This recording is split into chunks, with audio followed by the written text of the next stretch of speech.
इस भाग में हम ग्लोब के बारे में, पृथ्वी की आकृति के बारे में, अक्षांश व देशांतर रेखाओं के बारे में विस्तार पूर्वक जानने का प्रयास करेंगे। यह ग्लोब का मानचित्र है। इसके बीचों बीच ये भूमध्य रेखा है।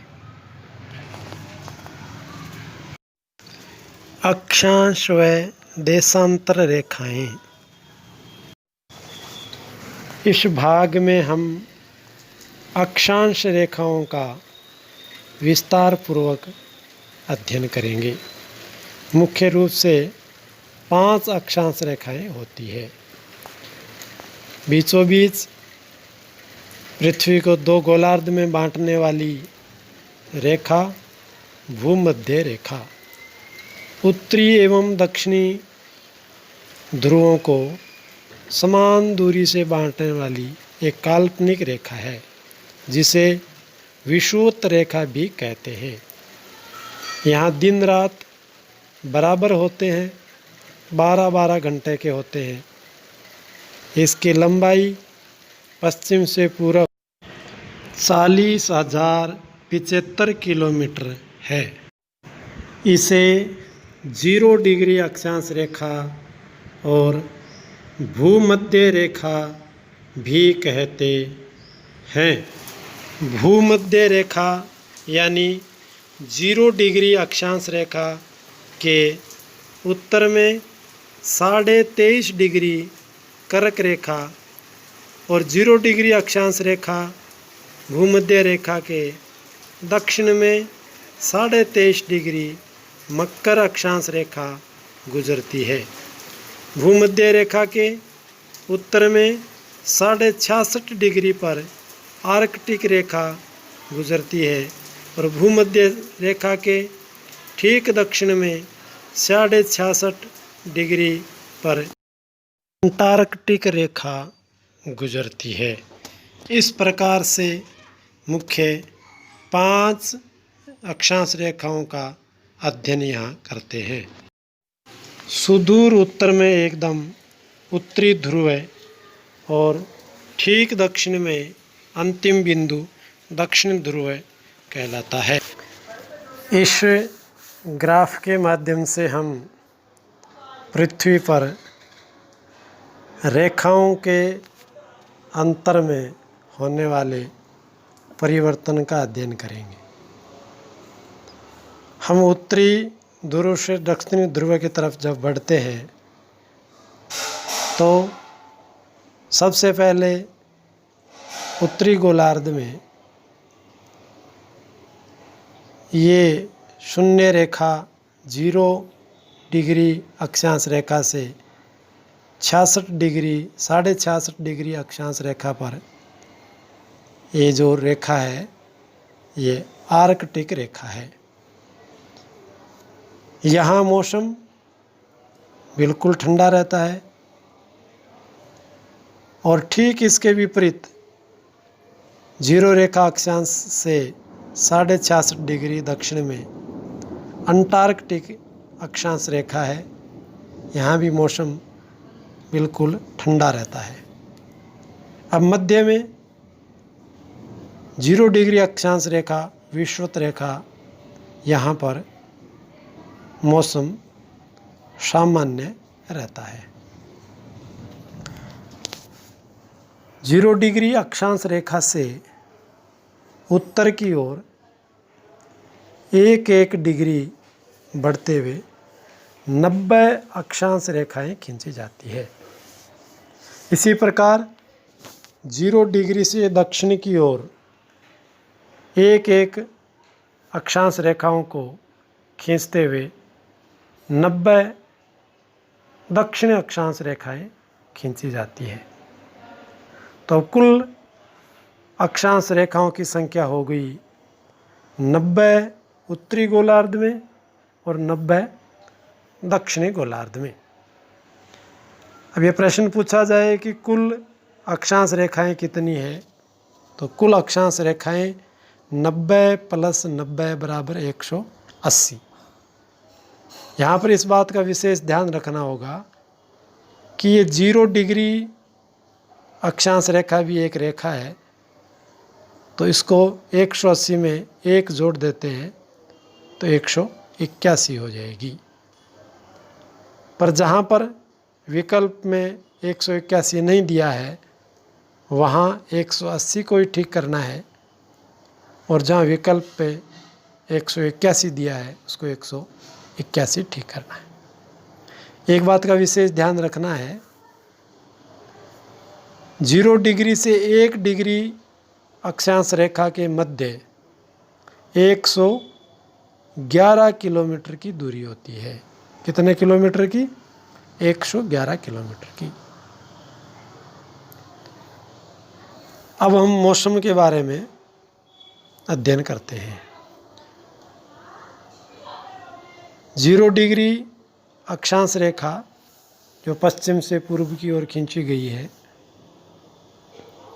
यहाँ पर सूर्य की किरणें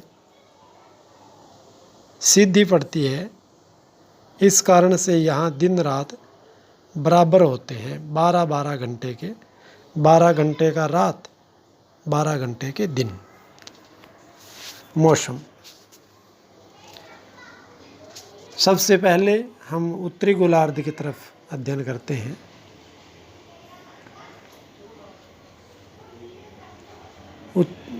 जीरो डिग्री अक्षांश रेखा से 23.5 डिग्री उत्तरी अक्षांश रेखा यानी कर्क रेखा, यहाँ पर 21 जून को सबसे बड़ा दिन होता है।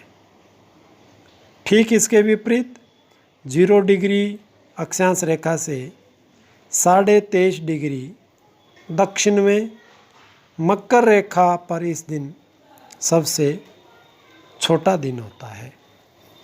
तो 21 जून कर्क रेखा पर सबसे बड़ा दिन, तो 21 जून मकर रेखा पर सबसे छोटा दिन होता है। हम बात कर्क रेखा की पुनः करते हैं। 22 दिसंबर को कर्क रेखा पर सबसे छोटा दिन होता है।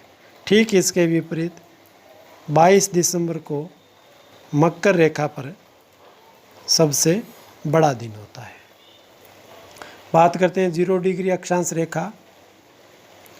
यहाँ पर 22 सितंबर को दिन और रात बराबर होते हैं और 21 मार्च को भी दिन और रात बराबर होते हैं। अब प्रत्येक 3 महीने का इसमें अंतराल होता है। जैसे 21 जून को उत्तरी गोलार्ध कर्क रेखा पर सबसे बड़ा दिन होता है।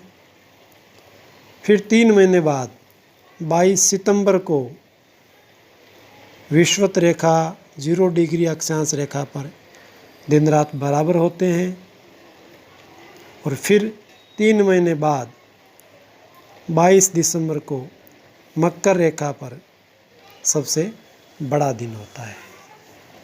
फिर 3 महीने बाद 21 मार्च को विषुवत रेखा पर दिन और रात बराबर होते हैं। तो इस प्रकार से 3-3 महीने के अंतराल में ये दिन और रात का यहाँ बड़ा छोटा बराबर होना निश्चित पाया जाता है।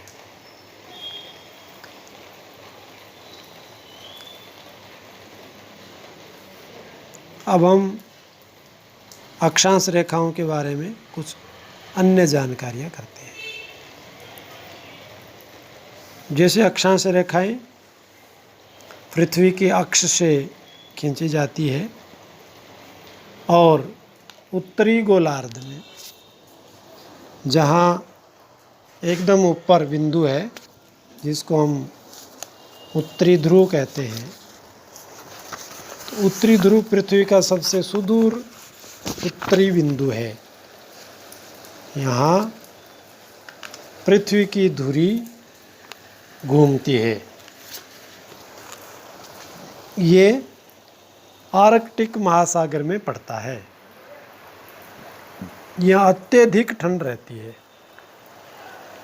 6 माह सूरज नहीं चमकता। अब हम बात करते हैं दक्षिणी ध्रुव।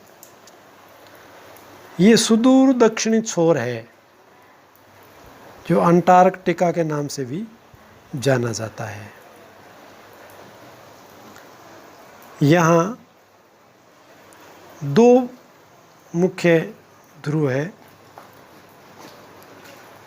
एक स्थिर रहता है और दूसरा घूमता है।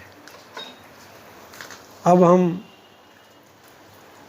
कुछ अन्य बिंदुओं पर भी चर्चा कर लेते हैं। कर्क रेखा जो 22.5 डिग्री उत्तर में है, ये भारत के 8 राज्यों में से होकर गुजरती है। इसका एक छोटा सा तुकबंदी किया है। झाप्र, गुमी, छत्रीराम, झारखंड, पश्चिम बंगाल, गुजरात, मिजोरम, छत्तीसगढ़, त्रिपुरा, राजस्थान व मध्य प्रदेश। अगले भाग में हम देशांतर रेखाओं को जानेंगे व समझेंगे।